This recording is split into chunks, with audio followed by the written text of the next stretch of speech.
everyone, welcome back to the homestead. Sorry if this picture isn't coming out clearly. I'm outside. The garden is behind me. I was just picking some strawberries, which I'm so excited about. We planted them last year, so this year is our first harvest. And because we've had such a wet, well, it was a late start to spring, and then we had a lot of rain during the time when the fruits were flowering. And I haven't seen a lot of bees. I know they're not the only things that pollinate, so that's okay.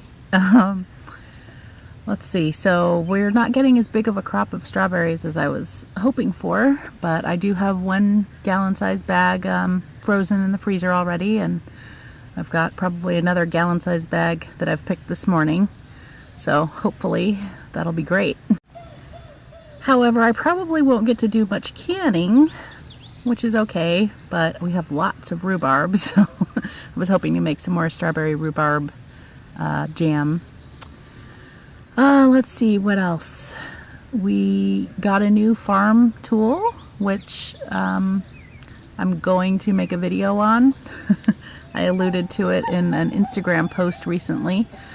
So if you follow us on Instagram, you probably know what I'm talking about already. There was a picture of Gary using it. The babies, if you've been watching the first week of their life, I think tomorrow or the next day is the end of week 2, so they're 2 weeks old now. And yeah, they're doing great with Mama. She's being a really good, attentive, very just protective, and sits on them at night like she should, and yeah, it's going great. Our first experience hatching out chicks is really nice. Our second broody hen, who was actually the first one, she is still sitting, but not on any eggs. I don't know how long it'll be before she breaks. We thought about starting her again, but she never goes back on the nest where she's supposed to, so, and she's not very nice, so I wouldn't be able to really help her and take care of them after they're hatched, so I decided against letting her sit anymore. But, exciting, we have a third broody hen, one of our black Australorps, and she's very sweet, so we're gonna probably start her tonight. We've been collecting eggs for a few days. So that's exciting. Yeah, we've just been doing a lot of gardening. It's kind of like every year. We have great plans. I started tons of seedlings, which I'm hoping maybe I'll be able to sell some. I have tons of tomatoes that I'm not going to be able to get in the ground. I might try doing some in 5-gallon buckets, but yeah. I got all of my cucumbers planted the other day. Yesterday I transplanted Danny corn, which I guess I had started too close together, my husband said, so I've got 45 Danny corns in 1, 2, 3, 4, 5, 6, 7, 8 in 8 beds. The squashes are coming up now, so it's looking good. The garden is shaping up. Let's see, Callie has been spending her days outside guarding the flock, although we have been tying her to a tree.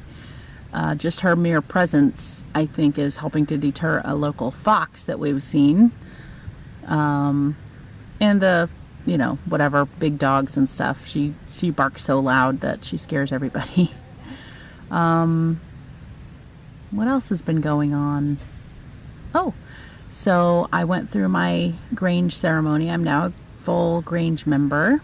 And this is the 150th year of the Grange.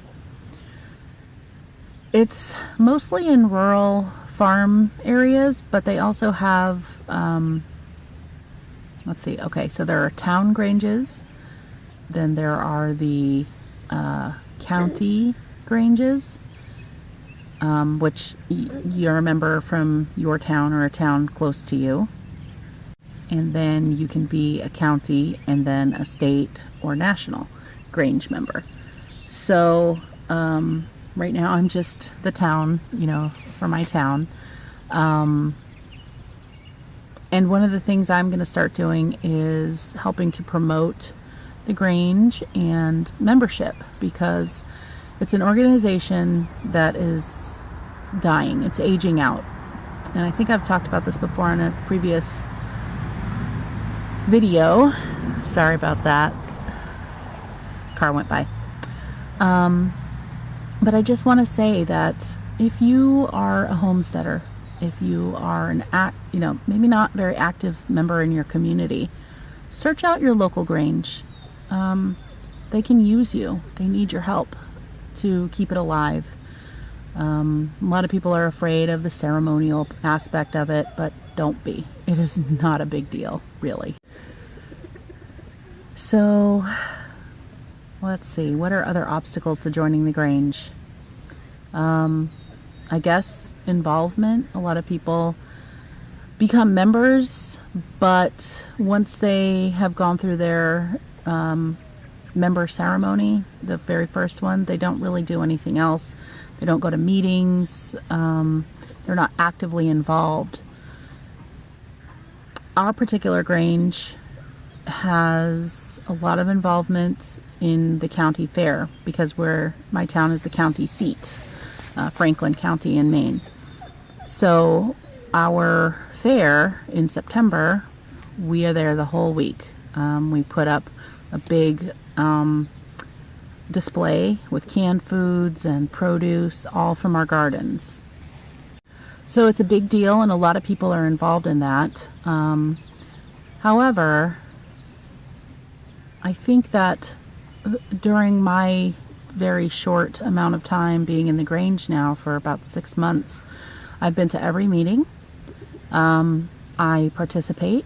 I now hold a position in the ceremony, which I'm proud of, because I'm the youngest member right now, the youngest active member, and I feel that's really important, because I want to help others come to know what the Grange is about, what it's for, what its mission is, what it does. They do great things. There's a lot of community service involved, and if you don't want to be a super active member, which I really encourage you to do, check your local Grange and see what's going on. They put on events all the time, and they need more people to participate, especially younger people who are willing to carry on the ceremonial aspect, as well as hold positions and be more active, because everything good that they do could go away. And it's about farming, it's about agriculture, it's about your local community. Maine just recently passed food sovereignty laws. We're the first state in the country to do that.